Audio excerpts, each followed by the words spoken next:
Derrell, box beef and fed cattle prices really jumped this past week. What's happening right now in the overall market? You know, a week ago it looked like these markets had maybe reached their peak right now. They kind of stalled out, and then this week they just really took off. Box beef has jumped over $10 in the last week. Fed cattle prices are up about $3-4, and so we've seen just a real run up again and some new life in these markets. So what's pushing that? Is it just seasonal price patterns that we're watching? Well, it's consistent with the normal seasonal pattern. We're at the time of year when we should be seeing these markets peaked. Again, it looked kind of like they had done it a week ago, but there's still time for it to be.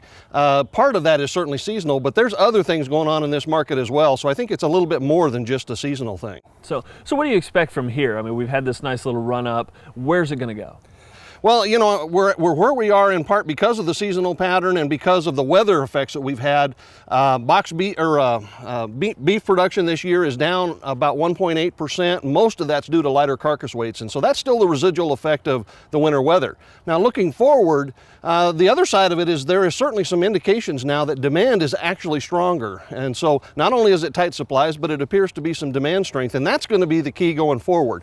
We still expect markets to peak and work their way a little bit lower, but how much lower and how fast that happens will depend on whether or not this demand stuff really is there. It's a little too early to tell exactly how much of that is demand strength. Okay, so as we're watching the rest of the year, you're really just watching to see if that demand continues to build. That's really the key for the rest of the year.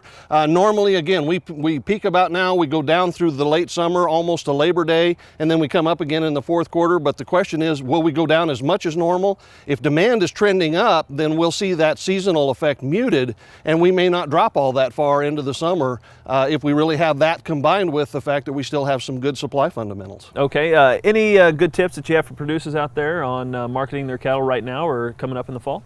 You know, there seems to be quite a bit of enthusiasm building in beef industries, and I think it's about time. We've been through a long period, and it just appears that there's a lot of optimism building in the country, and so I think folks are thinking about, is this the year to get a little more aggressive? It's still fairly early in the year, even from a cow herd rebuilding standpoint, so we may see some folks exploring those opportunities and positioning themselves for that, and I think those are key factors. Obviously, then we're going to watch what happens on the cost side as well. Feed markets and corn markets in particular will also be a key. Right. All right. Well, thanks, Derrell. Appreciate it.